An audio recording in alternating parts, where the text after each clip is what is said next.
కానీ ఇప్పటికీ 63 సార్లు ఢిల్లీ పోయాడు. పోయినప్పుడల్లా 10 కోట్ల రూపాయలు ఖర్చు అవుతాయి. ఢిల్లీకి పోతే ఆయన ఒక్కడు పోడు, ఆయనతో 10 మంది పోతారు. వీళ్ళందరూ కూడా అట్లా ఎన్నిసార్లు పోతే ఎన్ని వేల కోట్లు అయితే అర్థం చేసుకోవాలి. అదేవిధంగా బీఆర్ఎస్ ప్రభుత్వం ఉన్నప్పుడు మరి ఆ ప్రగతి భవనం మొత్తం కూలగొడతాన్న వ్యక్తి ఈరోజు 200 కోట్లు పెట్టి ఆయనకు మంచి నివాసం ఏర్పరుచుకున్నాడు అక్కడ ఇంటి జూబ్లీహిల్స్ పక్కన. అంటే ఇవన్నీ ప్రజల సొమ్మే కదా. అదేవిధంగా మరి సుందరీకరణ పేరు చెప్తున్నాడు. ఇప్పుడు సుందరీకరణ మూసీ నది మీద 1,50,000 కోట్లు చేస్తూ మరి ఖర్చు పెడుతున్నాడు. అవన్నీ కమిషన్ల కొరకు. అదేవిధంగా సుందరీమణుల కొరకు బ్రహ్మాండ పోటీ నిర్వహించిన హైదరాబాద్లో పూట. దానివల్ల వచ్చే లాభం మాకు అర్థం కాలే. అదే ఫుట్బాల్ మ్యాచ్ మరి పిల్లల మనవ కొరకు మరి మెస్సీ తోటి పెద్ద ఎత్తున ఫుట్బాల్ మ్యాచ్ పెట్టాడు. అంటే ఇవన్నీ డబ్బులు వస్తాయి కానీ రిటైర్ అయిన వాళ్ళకి ఉద్యోగాలు పీఆర్సీ అని డిఏ ఇచ్చే పరిస్థితి లేదు. ఏ రాష్ట్రంలో కూడా ఇప్పుడు మిత్రులు చెప్పినట్టు ఏ రాష్ట్రంలో కూడా ఇప్పటివరకు 6 డిఏలు పెండింగ్లు లేవు. మరి బీహార్ కానీ జార్ఖండ్ కానీ అదేవిధంగా మా ఉత్తరప్రదేశ్ కానీ మనకంటే పేద రాష్ట్రాలు. అటువంటి రాష్ట్రాలలో 2-3 డిఏలు పెండింగ్ ఉన్నాయి కానీ 6 డిఏలు ఎక్కడ పెండింగ్ లేవు. మరి ఏంటంటే అడిగితే మా దగ్గర పైసలు లేవు, మీ వేలేవు అంటాడు. కానీ ఖర్చులు మాత్రం విపరీతంగా ఖర్చు చేస్తారు ఎక్కడ పడితే అక్కడ. మరి ఇప్పుడే మిత్రుడు చెప్తాడు 110 కోట్లు పెట్టి హెలికాప్టర్ కొన్నాను. మరి అవన్నీ ఎట్లా వచ్చే ప్రజల సొమ్ము కదా, అవి ఎట్లా తీసుకోగలుగుతారు? ప్రజలకు ఇచ్చే పైసలు కదా.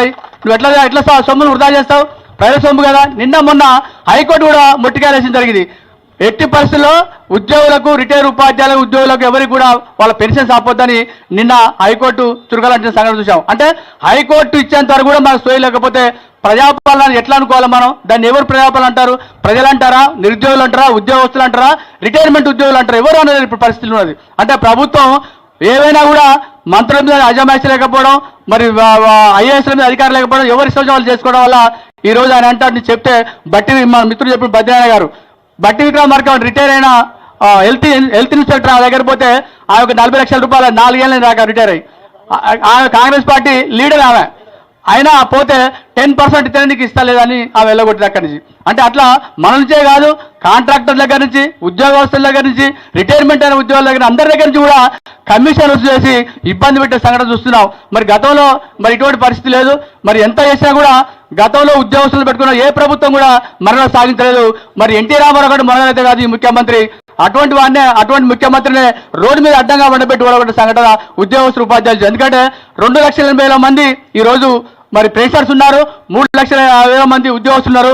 మరి వీళ్ళకి అందరికీ ఒక కుటుంబంలో 46 ఓట్లు ఉన్నా కూడా దాదాపు 12 లక్షల మంది 50 లక్షల మంది మరి కుటుంబ సభ్యులతో ఉంటారు. మరి ఈ ఓట్లు కూడా వాళ్ళకి అవసరమే. దాన్ని దృష్టిలో పెట్టుకోకుండా ఈరోజు మరి మమ్మల్ని బాగా కడుపులో పెట్టుకున్నారు కేసీఆర్ గారు. ఎందుకంటే 5 ఏళ్లలో 73% పీఆర్సీ ఇచ్చిండు. 73% అంటే 100కు 73% ఇచ్చాడు. ఎవరు ఇవ్వాలి? అప్పుడు రాజశేఖర రెడ్డి తర్వాత మళ్ళీ కేసీఆర్ గారు ఇచ్చాడు. మరి అది అడగ ముందే ఇచ్చాడు. ఎందుకు ఇచ్చారు? ఉద్యోగస్తులు బాగా పనిచేస్తే మనకు ఆదాయం వస్తుంది, ఆదాయంతో మనం మంచి పరిపాలన చేస్తున్నాడు. కానీ ఈరోజు ఉద్యోగస్తులందరూ కూడా ఎక్కడ కూడా నిరాశ నిస్పృహతో పనిచేస్తున్నారు. ఎవరు సంతోషంగా లేరు. నిరుద్యోగులు అట్లే ఉన్నారు. ఈరోజు చూసాం, ఈరోజు 97 జీవో మరి పాలిటెక్నిక్ మీద ఎంత ఉద్యోగం జరుగుతుందో మనం చూస్తున్నాం. దాని మీద కనీసం చింత దూరం పెట్టుకోవడం బాధాకరం. అదేవిధంగా 26,000 స్కూళ్లను 24,000 స్కూళ్ళకు కుదిస్తుంటున్నాడు. అంటే విద్యారంగాన్ని కుదేలు చేయడానికి ఈరోజు 27,000 పాఠశాలను 4,000 కుదిస్తా అంటే 23 పాఠశాలలు మూసేస్తారని పెద్ద ఎత్తున ప్రకటన చేయండి. అంటే విద్యారంగం మీద ముఖ్యమంత్రి గారి అజమాయిషి ఏ విధంగా ఉందో మనం అర్థం చేసుకోవాలి.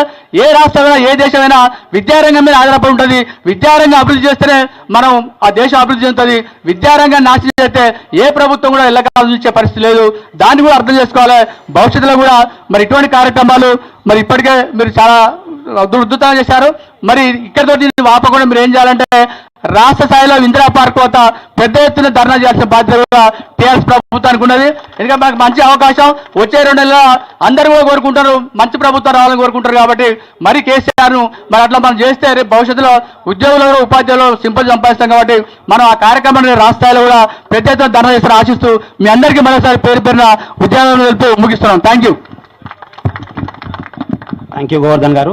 ఇప్పుడు Telangana association retired pensioners association వారి మండల శాఖ కార్యదర్శి ప్రధాన కార్యదర్శి మహేందర్ గారిని మాట్లాడాల్సిందిగా కోరుతున్నాను.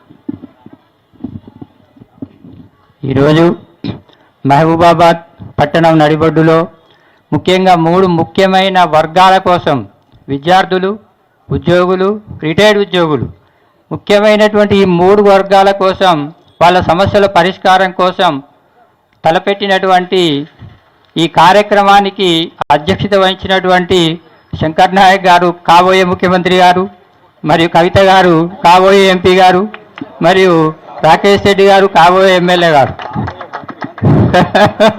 సరే మంత్రి అనేది ఆ సారు, అది నేను కాబోయే ఎమ్మెల్యే గారు, ఎంపీ గారు, ఎమ్మెల్సీ గారు అనే కోరుకుంటున్నా. ఆ తర్వాత స్టేజీ అది ఆటోమేటిక్గా వచ్చేస్తుంది. సార్ ఇప్పుడు మిమ్మల్ని మాజీ అని, మీ ముగ్గురిని మాజీ అని పిలవడం ఎందుకో నాకు అసలు ఎందుకో బాధ అనిపిస్తాను, మనసు పట్టలేదు. అందుకే కొంచెం డేర్ స్టెప్ వేసి కాబోయే అని అన్నాను, వేరే విధంగా అనుకోవద్దు. సో ఇంత చక్కటి కార్యక్రమాన్ని తీసుకున్నటువంటి బీఆర్ఎస్ పార్టీ నాయకత్వానికి, బీఆర్ఎస్ పార్టీ కార్యకర్తలకు, అభిమానులందరికీ కూడా ముందుగా మా పెన్షనర్ అంటే ఓన్లీ మహబూబాబాద్ జిల్లా మహబూబాద్ మండలమే కాకుండా మన తెలంగాణ రాష్ట్ర పెన్షనర్ అసోసియేషన్ తరఫున ముందుగా మీ అందరికీ కూడా మా హృదయపూర్వక ధన్యవాదాలు, నమస్కారాలు తెలియజేసుకున్నాం. ఇంత చక్కటి కార్యక్రమాన్ని, చక్కటి వరలక్ష్మి వ్రతం శ్రావణ శుక్రవారం రోజు తలపెట్టినందుకు కూడా చాలా చక్కటి తీరం రోజు మీరు మంచి కార్యక్రమాలు తీసుకున్నారు సార్. సో మీరందరికీ కూడా మా యొక్క ధన్యవాదాలు సార్. ఇంతకు మా మిత్రులు పద్మనారాయణ గారు, జనరల్గా నాకు ఫస్ట్ టైం ఇలాంటి పెద్దవాళ్ళ ముందు మాట్లాడడం ఇదే ఫస్ట్ టైం. నేను టీచర్ని ఏదో పిల్లలకు చదువు చెప్పినా కానీ ఇంత పెద్దవాళ్ళ మధ్యలో మొదటిసారి మాట్లాడుతున్నా. ఒకవేళ నేను రాంగ్ మాట్లాడితే అపార్థం చేసుకోవద్దని కోరుకుంటున్నా. ఇప్పుడే మా ఈశ్వర్ కుమార్ గారు, బద్నారి గారు చెప్పారు, మా సమస్యలని చెప్పారు. నిజంగానే మన దేశంలోనే మనకంటే చిన్న రాష్ట్రాలు దాదాపుగా మన రాష్ట్రం యొక్క బడ్జెట్ 2 లక్షల కోట్ల పైనే ఉంది. అంటే 1,00,000 కోట్ల బడ్జెట్ కంటే తక్కువ ఉన్న రాష్ట్రాలలోనే ఇన్ని డిఎల్ పెండింగ్ లేవు, పిఆర్సీ పెండింగ్ లేదు, 1-2 డిఎల్ పెండింగ్ ఉన్నాయి. కానీ మన దగ్గర 6 డిఎల్ రికార్డ్ బ్రేక్ అన్నమాట మనది. మన తెలంగాణ దేనికైనా రికార్డ్ బ్రేక్ అన్నట్టు దీనికి కూడా రికార్డ్ బ్రేక్ చేసిండ్రు. 6 డిఎల్ పెండింగ్ ఉన్నాయి. ఇంకోటి ఏంటంటే మాకు జూన్ నుండి మన మిత్రులు చెప్పినట్టు 1.5 మా శాలరీలో నుంచి కట్ చేస్తున్నారు, ఈహెచ్ఎస్ కోసం కట్ చేస్తున్నారు. పాత కార్డులు పనిచేయమన్నారు. ఇప్పటికి 3 సార్లు ప్రొఫార్మా మార్చిండ్రు. మళ్ళీ నిన్న ఒక ప్రొఫార్మా వచ్చింది ఏంటంటే నీకు ఎక్కడెక్కడ పుట్టుమచ్చలు ఉన్నాయి, తర్వాత నీది ఏ మున్సిపాలిటీ, నీ మున్సిపాలిటీలో ఏ వార్డు అని మళ్ళీ కొత్త ప్రొఫార్మా వచ్చింది. ఇప్పటికి ఒక 3 సార్లు ప్రొఫార్మాలు మారినాయి. ఇప్పుడు 4వ ప్రొఫార్మా వచ్చింది.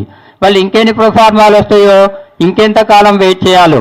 ఎందుకంటే మాకు వేరే కార్డులు ఉండవు, ఆరోగ్యశ్రీ కార్డులు ఉండవు, తర్వాత ఇన్సూరెన్స్ కార్డులు ఉండవు. మాకు కేవలం హెల్త్ కార్డే ఉంటుంది. ఈ హెల్త్ కార్డు మీదనే మేము ట్రీట్మెంట్ చేయించుకోవాలి. ఇప్పుడు ఏ హాస్పిటల్కి వెళ్ళినా ఈ కార్డు పనిచేస్తలేదు. అసలు వాడు కార్డు ఎంప్లాయ్ అంటేనే పో అని ఎలా పట్టాడు, డబ్బులు ఉంటే రా, డబ్బులు పట్టుకొని రా, లేకపోతే లేదని.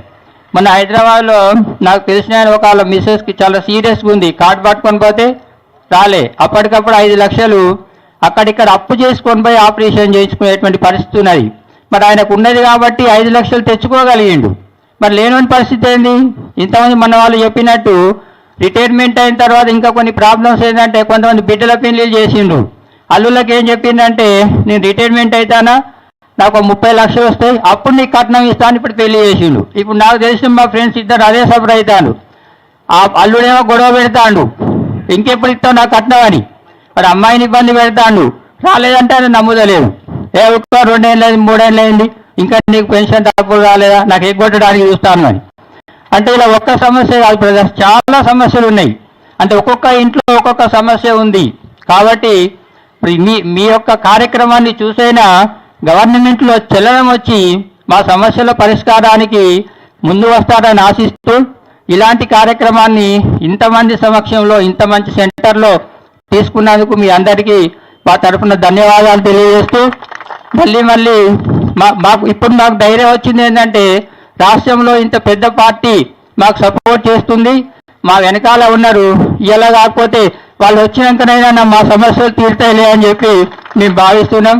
అందరికీ నా యొక్క హృదయపూర్వక ధన్యవాదాలు. Thank you very much.